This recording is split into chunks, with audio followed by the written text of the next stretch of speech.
What will the creation of a tourism district mean for Atlantic City? I'm Jill Horner. This is Comcast Newsmakers. With me this hour is New Jersey State Senator Jim Whelan. Thanks for being with us. Thanks for having us. We're talking about a variety of different issues related to Atlantic City, but let's talk about two pieces of legislation that passed. One was Senate Bill 11, one was Senate Bill 12. One was related to a tourism district, one was to issues related to deregulation. Give us an idea as to what a tourism district will mean for Atlantic City. Well, I think what both bills have meant is a significant uptick in investment. I think we've sent a message through those bills with the governor's support. The governor was very involved in both of them. They passed both houses overwhelmingly in bipartisan fashion.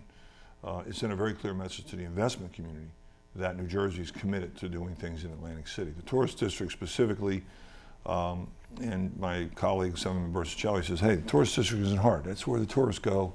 The neighborhoods are where the people live. But it essentially marks out those areas for kind of special treatment and for a different type of approach in terms of planning and zoning, a streamlined approach so that investors can come in and feel a little more comfortable and perhaps get fast-tracked. We've already seen the Revel, which was a stalled project, get back on course.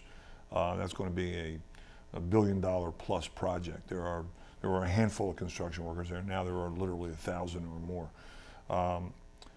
The Golden Nugget, owned by Landry's, has bought Trump Marina and has said they're going to buy it and they're going to spend $150 million to revamp it.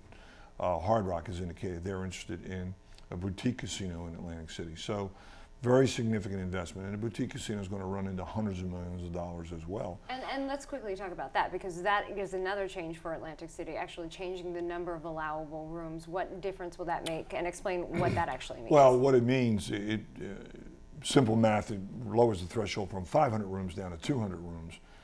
More significantly, from an investor's point of view, it lowers the entry fee, whereas Revel, which was stalled, was over $1 billion.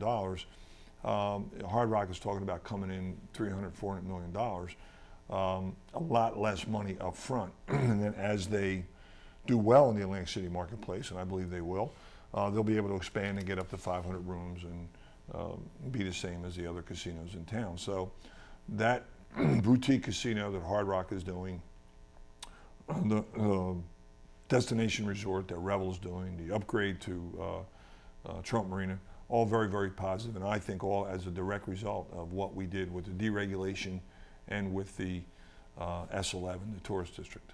How does this position Atlantic City in light of increased competition from surrounding states and increased gambling really across the country? Well, one of the realities, we're one of the few states, there's only 3 states in the entire country that have any kind of room threshold, us, Michigan, and I think it may be Louisiana.